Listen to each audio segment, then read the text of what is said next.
कैसे हैं आप सब? मुझे उम्मीद है आप सभी बहुत खुश होंगे और हर रोज़ नया नया सीखने के लिए आप बहुत उत्साहित होंगे। I hope you all are fit fine and very happy at your home and must be enjoying the online classes and the videos, right? तो भाई आगे बढ़ते हैं।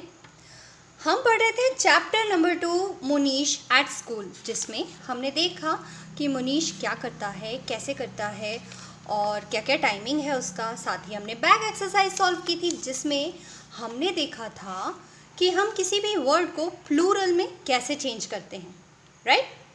हमने इतनी सारी चीज़ें बहुत अच्छी तरह से लर्न कर ली हैं।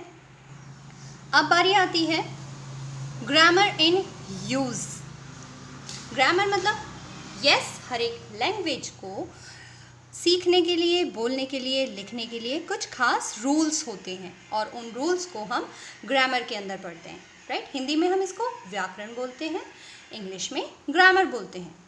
तो शुरू करते हैं कि भाई करना क्या है आज। रीअरेंज। रीअरेंज मतलब कोई चीज़ तितर बितर रखी हुई है, उसको हमको अरेंज करना है या दोबारा सही से सेट करना है, ठीक है? पर रीअरेंज क्या करना है देखते हैं। The words to make sentences. आपको पता है कि जब भी हम कोई सेंटेंस बोलते हैं तो उसका एक खास सीक्वेंस होता है। सीक्वेंस मतलब ऑर्डर। जैसे कि एक खास तरीके से, एक फॉर्मेशन से हम उस सेंटेंस को बोलते हैं। अगर हम हिंदी में इस बात को सीखें तो कुछ इस तरह से होगी कि जैसे मेरा नाम सुनीशा है, या फिर मेरा नाम मोहित है, या फिर मेरा नाम अखिल है। ये एक सेंटेंस है, राइट?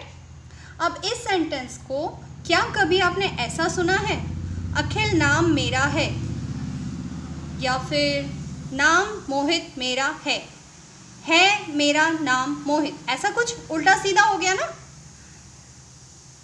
है ना? सोच कर देख लिया? यस। तो हमने सोच कर देख लिया कि अगर हम इस तरह से बोलेंगे ये तो उल्टा पुल्टा सा लगेगा। इसीलिए हर एक सेंटेंस को बोलने का एक स्पेसिफिक तरीका या एक खास ऑर्डर होता है, सीक्वेंस होता है वर्ड्स का।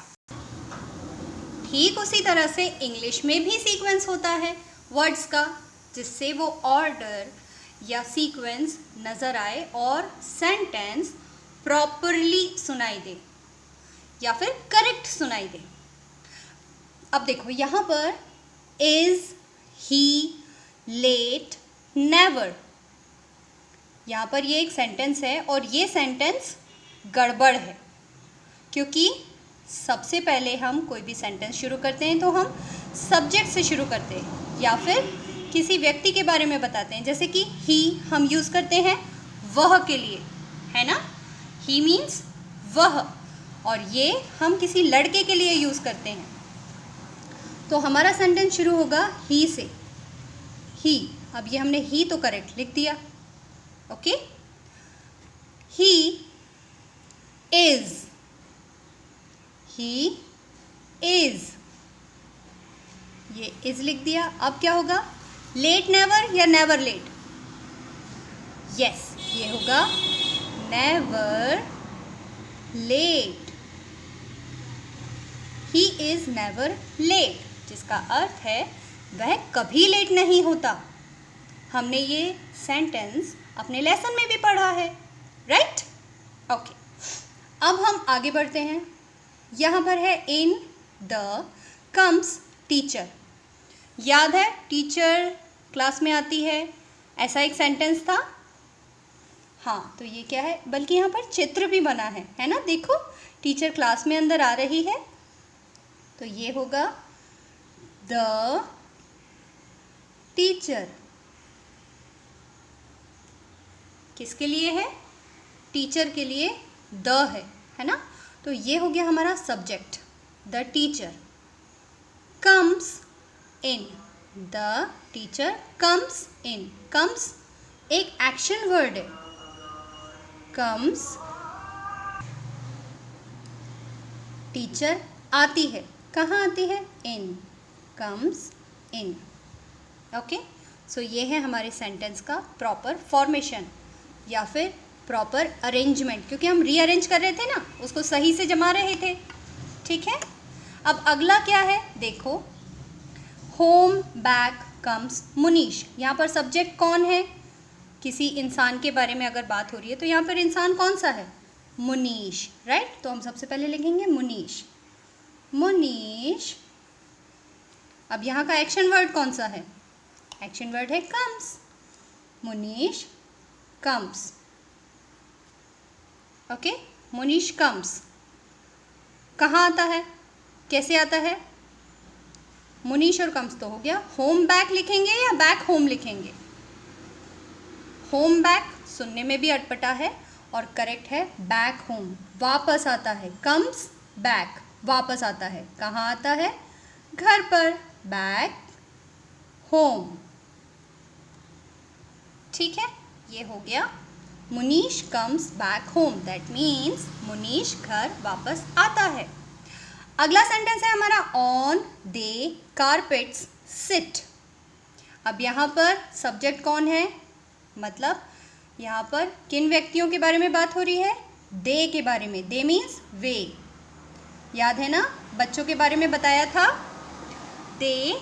फिर एक्शन वर्ड क्या है, एक्शन वर्ड है यहाँ पर सिट, क्योंकि सिट मीन्स होता है बैठना। So they sit, they sit on carpets, वो बैठते हैं, कहाँ बैठते हैं, कारपेट पर। They sit on carpets, carpets कालीन या चटाई।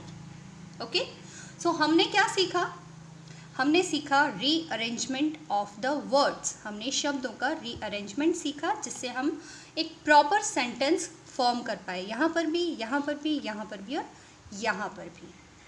एक और पहचान है, वो पहचान ये है कि देखो यहाँ पर ही का एच कैपिटल है, सेंटेंस का पहला लेटर कैपिटल होता है। यहाँ पर द का टी कैपिटल है, देखो सेंटेंस का पहला लेटर कैपिटल। इसके बाद हमारे पास है नया वर्ड, अगला वर्ड मुनीश।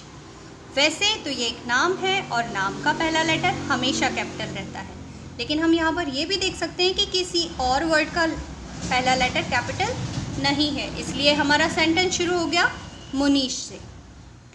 यहाँ पर हमें दे का टी कैपिटल दिख रहा है ना, तो इसलिए दे से हमारा सेंटेंस शुरू हुआ। तो ये एक और पहचान हो गई। हमने दो पहचान सीखी हमारे सेंटेंस को शुरू करने की, पहला सब्जेक्ट से या फिर व्यक्तियों से, दूसरा शब्द का पहला लेटर, वर्ड का पहला लेटर कैपिटल होने से। तो आई होप कि आपको ये कंसेप्ट अच्छी तरह से समझ में आ गया होगा। अगर किसी भी तरह की कोई कन्फ्यूजन होती है, कोई प्रॉब्लम होती है, कोई डाउट हो, आप मुझसे बात कर सकते हैं। ये एक्सरसाइज आपको अपनी बुक में ही कंप्लीट करनी है। Okay my babies, bye bye.